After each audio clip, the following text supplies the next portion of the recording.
Ողջույն, այս վլոգում կպատմենք արդեն չակրաների, այլ կերպ մեր առաջնային էներգետիկ կենտրոնների հետ աշխատանքի մասին։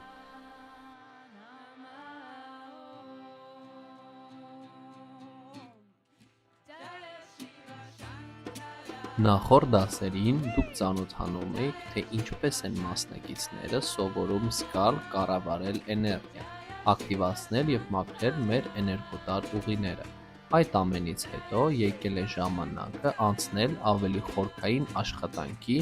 առաջնային էներգետիկ կենտրոնների հետ։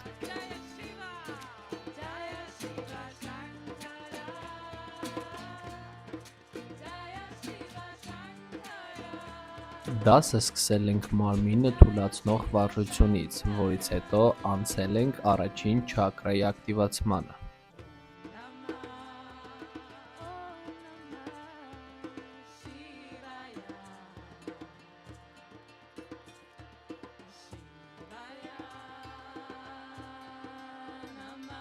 Առաջին չակրան գտնվում է ողնաշարի ներքևում, այն պատասխանատու է մեր գոյատևման գիտակցության համար և ներկայացնում է մեր ամենախորը, ամենապրիմիտիվ և անգիտակից եսը։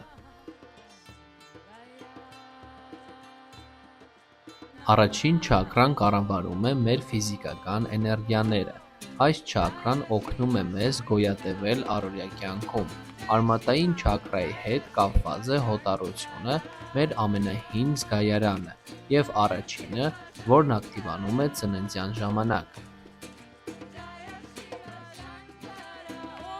Մարդաբանական տեսանկյունից առաջին չակրան ներկայացնում է այն ժամանակաշրջանը, երբ մարդկությունն ապրել է քարանձավներում։ Երբ առաջին չակրան մաքուր է,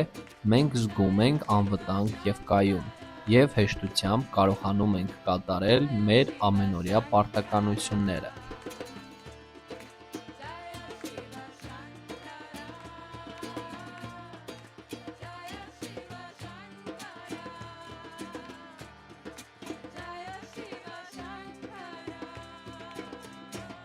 Դասի վերջում կատարել ենք վարժություն հանգստանալու և էներգիան բալանսավորելու համար։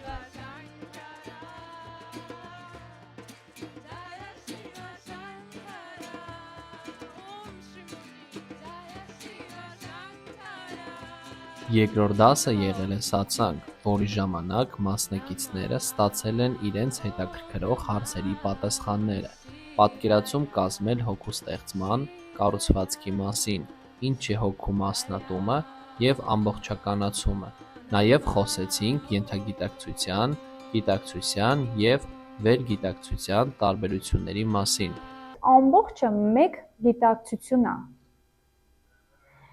Բաժանում ենք, չէ, ենթագիտակցություն, գիտակցություն ու վերգիտակցություն։ Վերգիտակցության մասին շատ քիչ է խոսում, որովհետև դա բարձրագույն հոգու տիրապետության տակ եղած գիտակցությունն է, որը շատ քիչ է կիրառվում ու հանդիպում մեր հարթությունում, բայց ինքը կա։ Խոսվում է գիտակցության մասին շատ ու ենթագիտակցության մասին շատ։ Հիմա տեսեք, եթե դուք նայեք հոգու մակարդակից այդ ամեն ինչին, ոչ մի թաքնված բան չկա, ենթագիտակցություն չկա, գիտակցություն չկա, կա մի գիտակցություն։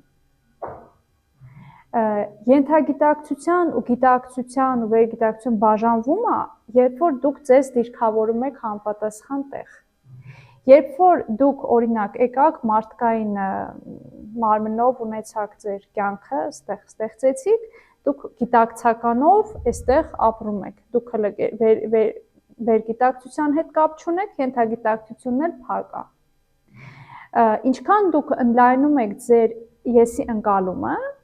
այդքան ձեր գիտակցականն էլ է ընդլայնվում։ Հիմա տեսեք, եթե դու որպես մարդու տեսանկյունից ես քեզ նայում, դու նախորդ կյանք չունես, դու չունես բարձրագույն հոգի, սովորական մարդ ես, ծնվել ես, ծնողներդ են քո ստեղծողները, մարդկային օրենքներ կան, որոնց մեջ եթե խորանաս, դուրս չես գա, կհամոզվես, որ ամեն ինչ այս շրջանակներում ոնց որ հիմա կա ու ոնց որ արվում է ճիշտ է, ու դրանից ավել ոչ մի բան պետք չի։ բայց կա երբ որ փորձում ես դու ավելի քո եսի ընկալումը ընդլայնես ու կան նախորդ կյանքեր, երբ որ դու քո հոգու մակարդակից ես նայում քո ճանապարհդ, հոգու մակարդակից քո այս մի կյանքը ճանապարհի ընդամենը մի մասն է։ Հոգու մակարդակում դու ծրագրում ես անես, օրինակ հասնես այսինչ ծրագրին։ Այդ ծրագրին հասնելու համար դու նա պետք է ծնվես այսինչ տեղ, այսինչ ժամանակ, այսինչ ծնողների մոտ ու այսինչ ունակություններով, որ այսինչը անես։ Հաջորդ անգամ դու պետք է այսինչ անես ու այդ մի կյանքը, այդ քո հոգու երկար ճանապարհի շատ փոքր էպիզոդ կարա լինի։ Հիմա եթե դու ուզում ես ընդհանրացնես քո գիտակցությունը, հոգևոր բարձրացնես, դու պետք է այդ ամեն ինչը բերես գիտակցության դաշտ։ Այսինքն գիտակցությունը մենք էդի հասկանում ենք էգոյի դաշտն է։ Էգոն մեր լոկալ գիտակցությունն է, մեր երկրի լոկալ գիտակցությունն է։ Որպես մարդ, որպես ֆիզիկական էակ, առանց էգոյի դուք ոչ մի բան չեք կարող անել։ Դուք անգամ հոգևոր երբ որ զարգանում եք, էգոն չի թողում ձեզ գնում։ Դուք էգոյի միջոցով ապրում եք, ուղղակի էգոյի դերն է ձեր կյանքում փոխվում։ Հիմա ինչ վերաբերվում է նախորդ կյանքերին, դա էլի դուք եք, ձեր անցած ճանապարհն է, որը որ ժամանակավոր ուղղակի ձեր գիտակցության ասպարեզից դուրս է։ Հիմա դուք երբ որ բարձրանում եք հոգևոր, դուք այն ձեր գիտակցության մասը, որը ձեր ուշադրությունից դուրս է եղել, դուք պետքա բերեք ձեր գիտակցության դաշտ, որպեսզի ձեր ամբողջական ընկալումը ու պատկերը ճանապարհը կարողանաք տեսնել։ Մի անգամ քեզ հուշում են, երկու անգամ քեզ հուշում են, երրորդ անգամ, չգիտեմ, ավտոն պետքա գար խփեր, չի խփում։ Ու դու էլի չէ, ես իմ ճանապարհով պետք է գնամ, ես եմ ճիշտ, ու հետո ինչու՞մն է զարմանալի, եթե այդ հաջորդ միջամտությունը արդեն ավելի կտրուկ է լինում, որովհետև ձեր համար է ձեր աշխատանքը, ձեր ընտանիքի անդամները, ձեր կարիերան, այդ ամեն ինչը արժեք ունի։ Բարձր հարթություններից, հոգևոր մակարդակներից արժեքը հոգին է։ Իսկ այն ինչ որ ստեղ կատարվում է, հարստությունը սրա մոտ է կուտակված, նրա մոտ է կուտակված, սա նրանից խլեց, նա նրանից խլեց, դա ստեղի սա օրենքներն են, սա կարևորը գիտակցությունն է։ Թե ինչ է ստեղ կատարվում, թե դիրքերը ոնց են տեղերով փոխվում, եթե նույն հարթության, նույն մակարդակի մեջ է այդ ամեն ինչը տեղի ունենում, ոչ մի տարբերություն չկա։ Ու էլի ասում եմ, սա բոլոր ձեր կյանքային արժեքները, որ դուք ունեք, ձեր արժեքներն են։ Եթե դուք ձեր նպատակին այն ինչի համար դուք եկել եք, ստեղ ծնվել եք ու ձեր, այսինքն տարանջատում չի էլի, դուք ու ձեր հոգին։ Ուղղակի դուք պետքա այնքան բաց, այնքան խորքային ձեզ ընկալեք, որ հասկանաք, որ այդ չպետք է դու ծառայես ֆիզիկականին, այլ ֆիզիկականը պետք է ծառայեցնես հոգևորին։ Երբ որ դա մոռացվում է, արդեն ինչ էլ լինի, դու ոչ մեկին չպետք է մեղադրես, որտեղ դու քո էության հակառակ ես ապրում։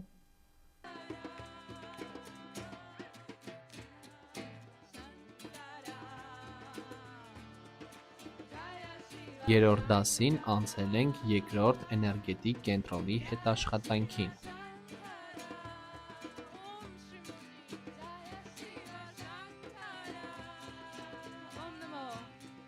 Երկրորդ չակրան կապված է համի զգացողության հետ։ Երկրորդ չակրան ներկայացնում է մեր հուզական գիտակցությունը, կենդանական բնածները և ցեղային գիտակցությունը։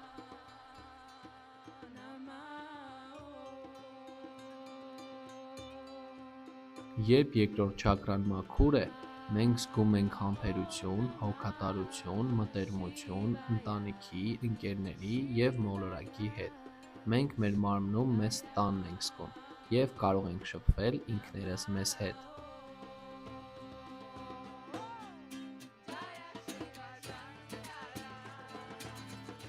Մարդաբանորեն երկրորդ չակրան խորհրդանշում է այն ժամանակը, երբ քաղաքակրթությունը առաջ է անցել քարանձավային կյանքի սահմաններից և բնակություն հաստատել ցեղերի տեսքով։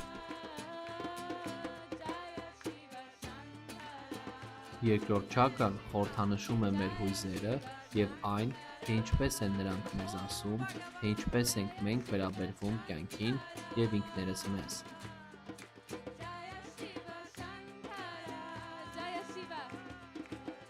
Դասը կրկին ավարտել ենք հանգստացնող եւ բալանսավորող վարժությունով։